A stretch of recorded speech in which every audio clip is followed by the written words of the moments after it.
Hi guys, welcome to Kwanza Women. It's a beautiful Monday afternoon here in Kampala, Uganda, and we're relaxing in the amazing gardens at Eden Lawn. Now, in case you're wondering what we're doing here, it is a perfect day to highlight a phenomenal woman in Kampala's music, art, beautiful women industry. Today we have an amazing guest, a personal friend of mine. We come from the same area. Chiruhura stands up. Chiruhura. Yeah, and then we also have Ntungamo in the building. She came to visit us. We're all from the same place. We one people. We Bantu vibes. And the Bantu who has joined us today also happens to be Miss Uganda North America 2017-2018. She is a musician with the most soulful voice ever and ever. She's also an activist.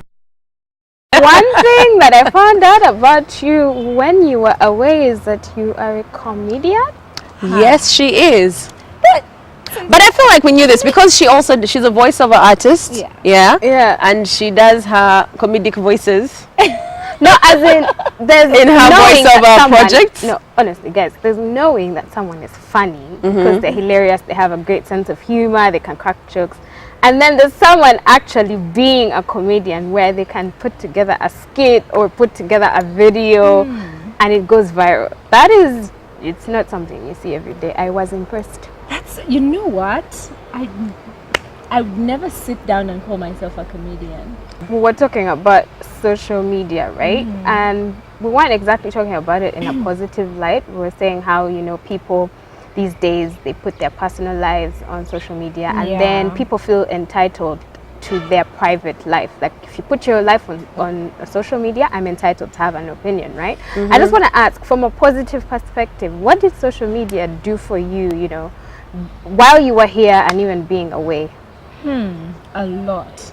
As an artist, I can honestly say that social media is like the best way, obviously, to like promote yourself without having to pay. You know, just posting stuff. Like I've posted, like myself singing. Even before I left, some people got to know about my music through just posting like the clips on YouTube or Facebook. And I would get gigs because I remember before I used to perform before I left for Canada, I used to perform at a place. I don't even think it's still there. Am I allowed to say places? Yeah. I'm not shouting it out, but I'm just saying it was like a place in Bugolobi, and the owner just found me randomly on Facebook. He was like, "Oh my gosh, you should come and perform here." I was like, "Oh, it's that's that a job, easy. right?" And it was a gig. It was a paid gig, which was good for me, right? So I can't complain about social media, although I know that I've misused it many times. Hi, have we met?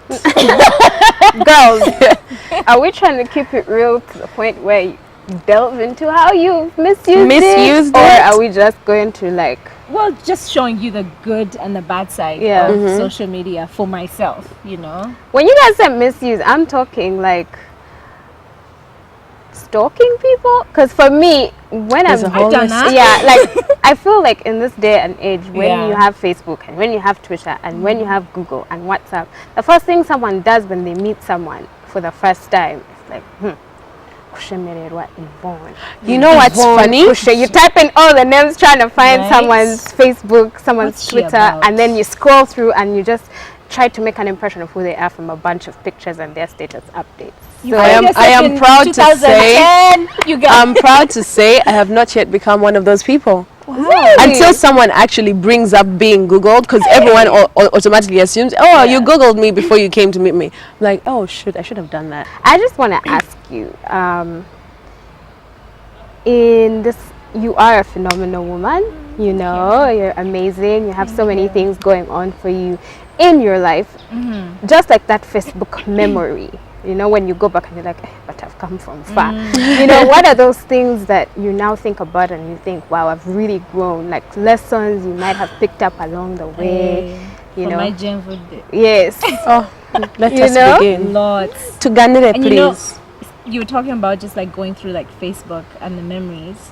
Sometimes it does make me cringe, but also I just see growth to I look at myself and I'm just like, wow, I used to think that, and now I've grown into this person who sees the world different.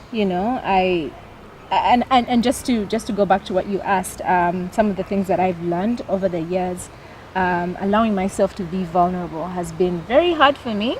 Really? But yes, it's always been hard because I feel like this is for most of us. Yeah, for sure. Uganda, yeah. You grew up in families where they're teaching you, tough love. Imuka, you fall, you just have to get yourself up fast. You don't have time to reflect on pain. We don't really have time for that. We're just just get up. You have a heartbreak, you just get up and go. When you see someone who's like you, why I say wow, it was hard, because you're vulnerable. It's not always there, but we can see it. You know what I mean? For me, it's like, mama, was she born like that? So it feels like it comes natural. It actually feels, when someone has crossed over, it feels like, oh, this is natural. They've been doing this for a while.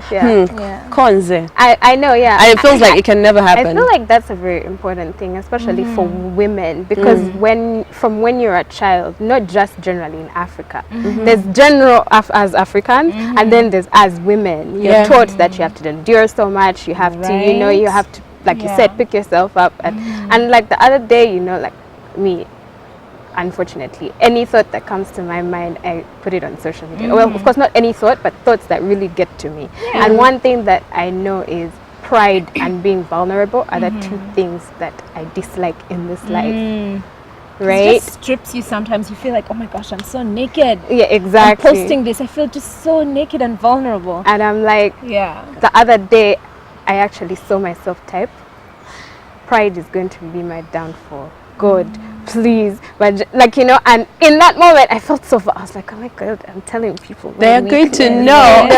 Like I actually almost cried. Yeah, no, I get that. I get that. There's things that I post sometimes, or I'm almost posting, and it's almost like you're building up. I'm just going to cry.